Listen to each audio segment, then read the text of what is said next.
awesome opportunity, and life's good right now. Closing in on the 1-year anniversary of Timothy Peters and Red Horse Racing. Ray? Adam, up at the front of the grid, Taylor Malsom has his 56 truck here with new sponsorship on it. And check out this color. I'm not exactly, would you call this robin egg blue? Is that what it is? Reminds me of one of your high school track outfits, actually. But no, it's good. Good cause on the truck. The ECF Foundation's really good, so please have them on the truck. How hard is it, Taylor, to get psyched up to ready to go qualify here? I know it's quite a task. It's hard, especially when the boss tells you just to hold it wide open. But I think they gave me a good truck for qualifying, which should be good. Okay, good luck. And of course, the boss is the number 18, and he was fast on the board all day yesterday, guys. We'll see how Taylor fares as he climbs into his race truck. And on the racetrack now, Terry Jones, the first to put a qualifying mark up. We saw him get a little loose coming out of 4. He was the first one to wiggle, too, exiting turn 4. Yeah, his degree of difficulty is up quite a lot, because being the first guy out on the track first thing in the morning, you never really know what you're going to get. The track's obviously going to be really fast because of the weather conditions, and I think that Terry will find there's grip there. He just got to make sure that he doesn't try to find too much grip.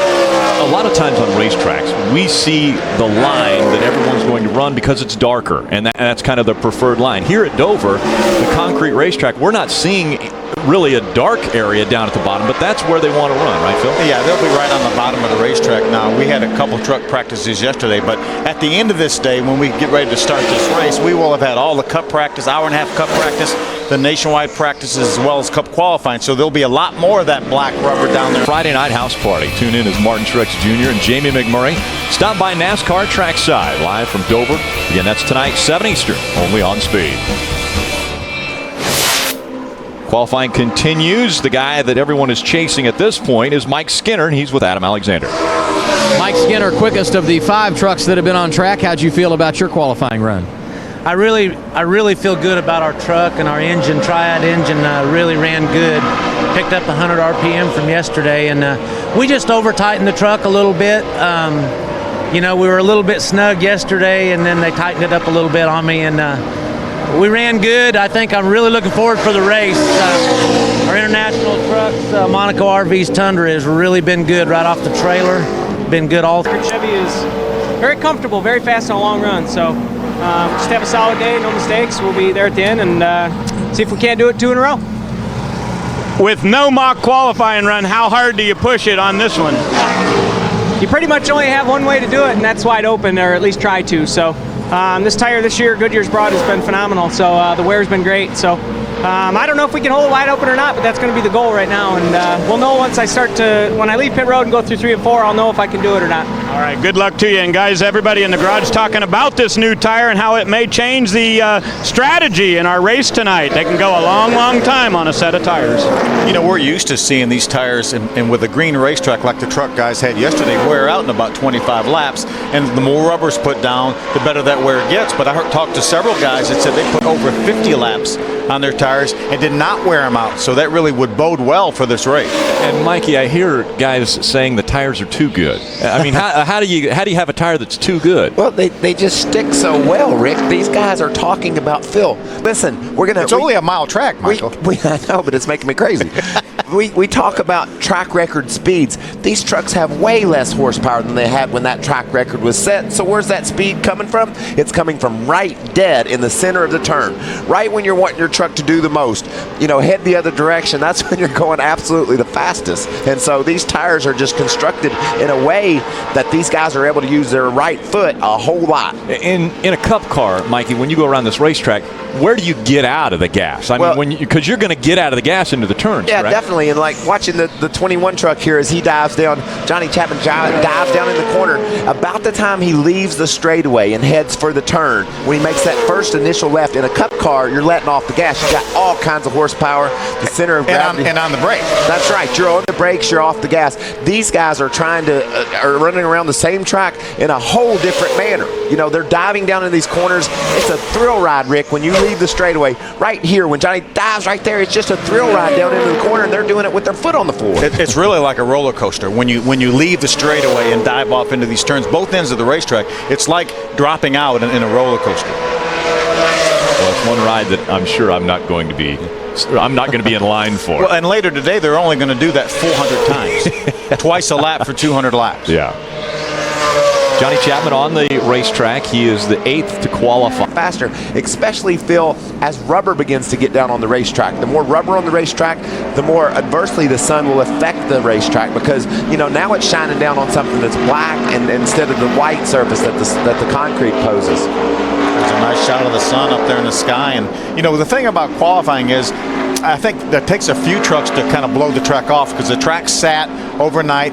They parked all the Sprint Cup haulers after the last practice for the Truck Series, as well as the nationwide haulers. So there's been a lot of dirt, you know, on the racetrack that guys do a great job cleaning it off. And it doesn't seem to me like the racetrack is really getting any faster than it was at the very beginning. No, and you know, Mike Skinner was the second guy out, and he's still up in the top 5. We saw Austin Dillon in the middle of the qualifying session get up high and blew dust out the back of his truck from some of the dirt that's been on the racetrack. So you can blow it as much as you want, but until these trucks go around the corner with those big old tires and all the downforce they have pulling it up out of the cracks in the track, you can't get it all up.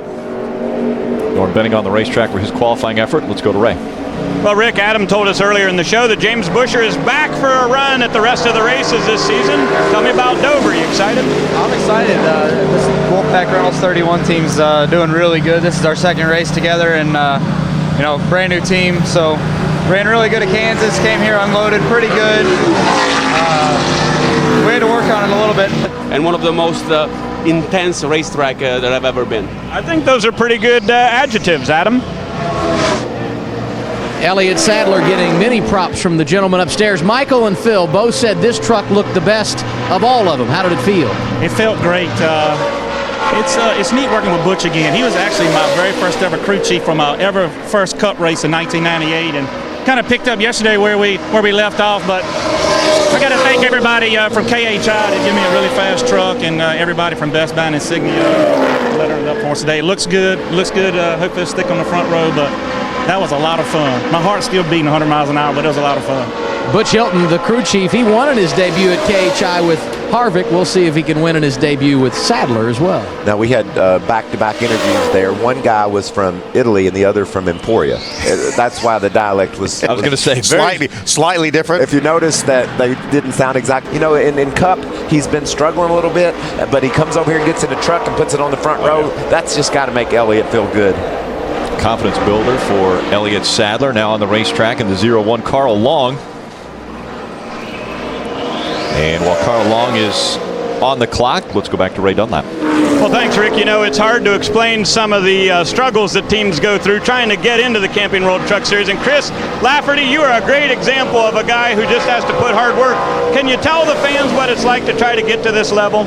Oh, man, it's just so tough. I mean, racing is not what you do, it's who you are. And to make it to this level, even running in the back of the pack, just getting through the gates, I mean, it's just such a struggle. And you know, it's really the hardest struggle that I've ever had to embark on. And so, you know, I'd say to the fans, you know, the guys that are in the back, I mean, guys like me, you know, we don't pay our mortgage in order to make it out here. And you know, on more than one occasion, you know, I've come close to losing my house. So it's one of those things that guys like us, it's in our blood. This is what we do.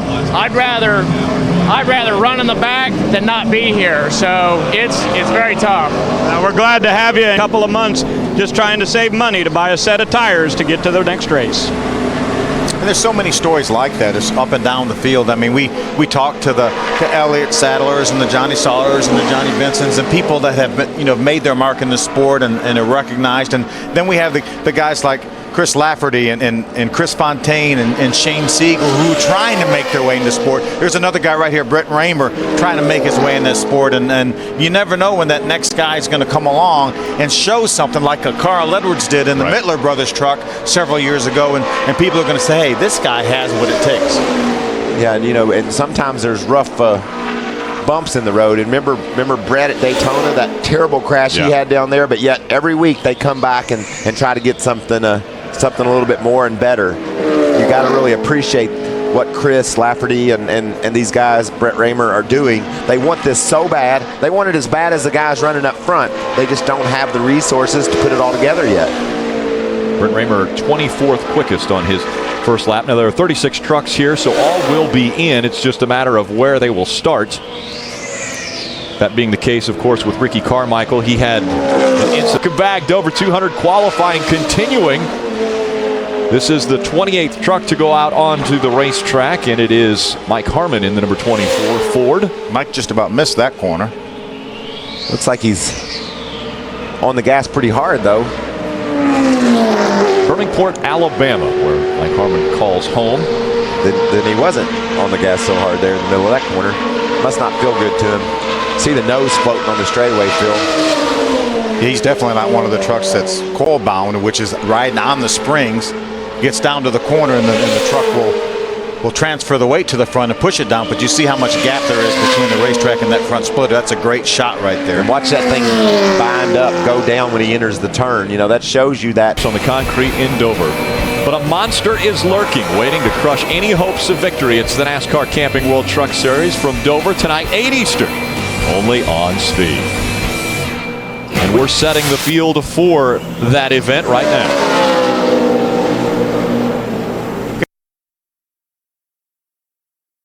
With the 4 first-time winners, I had it all wrong. Do you mean it's similar to who's locked in? Yeah, we're Jason Leffler and the same truck that Scott Riggs had won here with. And Chad Chaffin, we talked about Scott Speed back in 2008, driving for Bill Davis Racing, and then Brian Scott last year were the 4 first-time winners here. Well, I bet you Jones is glad that lap's over. He came off turn. Truck under him.